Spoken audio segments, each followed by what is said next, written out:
Дараагийн мэдээг танилцуулъя. Бүгд найрамд Солонгос улс 30 сая жуулчин татах засгийн газрын төлөвлөгөө гаргасан байна. За үүнтэй холбогдуулан зарим нэгэн дэмжих арга хэмжээг авахар болсон байна. За тухайлах юм бол визийн журмыг хөнгөвчлөх, сулруулах ийм арга хэмжээ авч байгаа юм байна. За мөн зарим зуулчдын үйл ажиллагаа явуулдаг газруудад үнийг хиймэлж хөөрөгдүүлж зогтоодог. За үүнтэй тэмцэх ажлыг явуулан за мөн аялал жуулчлалыг илүү хөнгөвчлөх зорилгоор маршрут болон бусад үйлчилгээг илүү хялбарчлах ийм арга хэмжээ авахар засгийн газраас тогтож байгаа юм байна. За энэ талаараа лав гарагт танилцуулсан байна. За уг төлөвлөгөөнд дурдахдаа Индонезийн зуулчдад визгүй нэвтрэх эрх олгох юм байна. За Европын холбооны гишүүн орнуудын иргэдэд зориулсан автоматжуулсан байдлаар хилээр нэвтрэх боломжийг өргөжүүлэх зэрэг арга хэмжээг төлөвлөгөөнд тусгасан байна. За энэхүү арга хэмжээг ерөнхий сайд Ким Мин Сокийн даргалсан 15 засгийн газрын агентлагийн сайд нар салбарын төлөөлөгчид аялал жуулчлалын байгууллагын удирдлагууд оролцсон үндэсний аялал жуулчлалын стратегийн 11 дахь удаагийн уулзалтын үеэр зарласан байна. За энэхүү арга хэмжээнд оролцсон соёлын сайд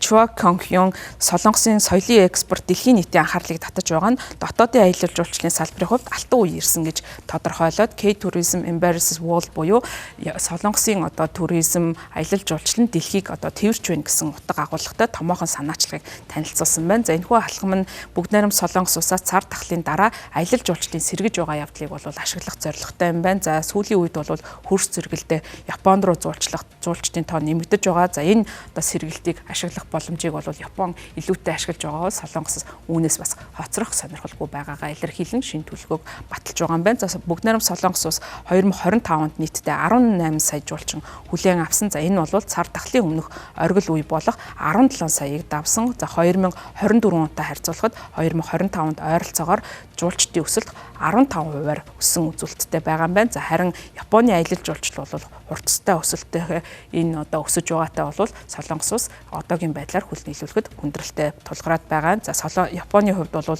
олон жуулчин татах болсон гол шалтгаан нь йений ханш суларсантай холбоотойгоор тус улсад бол жуулчдын тоо нэмэгдэж байгаа. За өнгөрсөн жил гэхэд нийтдээ 43 сая жуулчин авсан нь өмнөх оных нь мөн үеэс харьцуулахад 16%-аар өссөн үзүүлэлттэй байгаа юм байна. За бүгд найрамд Солонгос улсын аялал жуулчлалын энэхүү стратегийн төвд хилээр нэвтрэх саад бэрхшээлийг хөнгөвжлөх асуудал орж байгаа юм байна. За тухайлах юм бол Индонез улсаас ирсэн 3-аас дээш хүнтэй бүлэг жуулчдад зуршилтын журмаар визгүй нэвтрэх эрх олгохоор төлөвлөж байгаа. За өмнө нь бүгд найрамд Солонгос улсад аялаж байсан бүгд найрамд Хятад ард улс болон зүүн өмнөд Азийн орнуудын иргэдэд 5 жилийн хугацаатай олон удаагийн виз олгох эрх олгохоор шийдвэрлэж байгаа юм байна. За эдгээр улсын томоохон хотуудад амьдардаг хүмүүсийн хувьд 10 жилийн хугацаатай виз авах боломжтой болж байгаа юм байна. За бүгд найрамд Солонгос улс автоматар бүртгэдэг иргэн хариатын хаалга буюу зуулчдыг нэвтрүүлдэг ийм автомат хаалгаа өргөжүүлж байгаа. За одоогийн байдлаар бол Япон, Сингапур, Австрали зэрэг 18 орны жуулчид нийлдэлтэй байгаа бол цаашдаа Европын холбооны гишүүн орнуудын иргэдийг энэхүү автоматсан хаалгаар бол нэвтрүүлэхээр төлөвлөж байгаа юм байна. За засгийн газар мөн зочдыг сөөвлөөс цааш аялуулах маршрут чиглэлийг бий болгож байгаа юм байна. За ингэхдээ газар, дэд бүтэц, тээврийн яамнаас орон нутгийн төвүүдэд зориулсан тусгай агаарын нислэгийн эрхийг бий болгож шинэ маршрутыг татахын тулд төлбөрийг нь бууруулах замаар орон нутгийн нисэх буудлын руу нисэх олон улсын шууд нислэгийг огцом нэмэгдүүлэхээр төлөвлөж байгаа юм байна.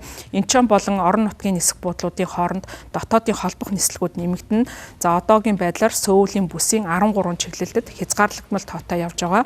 Нисэх онгоцны буудлын шөнийн автобусны үйлчилгээг Чунчон, Гован мужууд руу тэлэж өргөжүүлэхээр төлөвлөж байна. За мөн KTX буюу өндөр хурдны галт тэрэгний тасалбарыг одоо 1 сарын өмнө захиалж байгаа бол түүнээс өмнө эрт захиалах боломжийг нь олохоор төлөвлөж байгаа юм байна. За мөн зуулчдыг татахад бол байрлах байрны асуудал чухал үүрэгтэй гэж Солонгосын тал үзэж байгаа учраас сөүлөөс гадуурх чанартай байр хомсдмал байгаа гэд байдлыг шийдвэрлэхийн тулд зуулчдын байрлах байрны салбарын хяналтыг соёлын яамны харьяанд нэгтгэхээр болсон байна. За байрны зар сурчлагын талаарх шинэ хууль батлагдсан, чанарын баталгаажуулалтын системийг хэрэгжүүлэхээр төлөвлөж байгаа юм байна. За засгийн газар мөн Испани улсын хэрэгжүүлсэн Парадор загварын хувилбарыг бол Солонгос хувилбарыг боловсруулж гаргаад уламжилт байшин, сүм хийд ардын тосгоныг дээд зэрэглэлийн байр болгон өөрчлөн зохион байгуулахаар төлөвлөж байгаа юм байна. За мөн жуулчдад энэ хувьд бас нэг тохиолддог зүйл зүйл нь энгийн иргэдээс илүү одоо хит өндөр үнийг тогтоодог ийм байдал бий болсон. За тийм учраас зуулчдад хит өндөр үн тогтоодог муу нэрнээс салахын тулд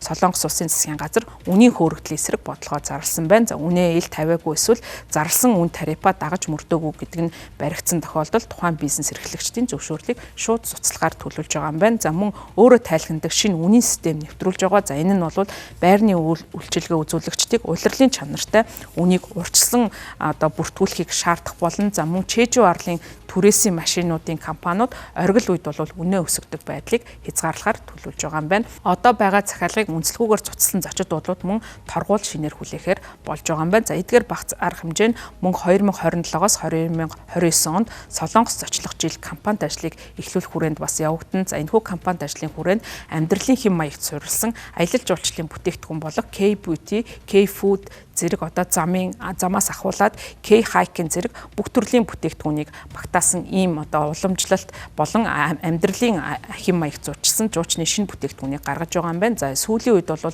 аялал жуулчдын хандлага гарч байгаа нь хүмүүс түүхэн дурсгалт болон олон нийтийн зуулчдын анхаарлыг татвардаг газруудад очиж зочлохоосоо илүү тухайн орон нутгийн амьдралаар амьдрахыг одоо хүсдэг болсон. За үүнийг нь дагсан ийм шинэ бодлогыг бол хэрэгжүүлэхээр засгийн газар бол төлөвлөж байгаа юм байна.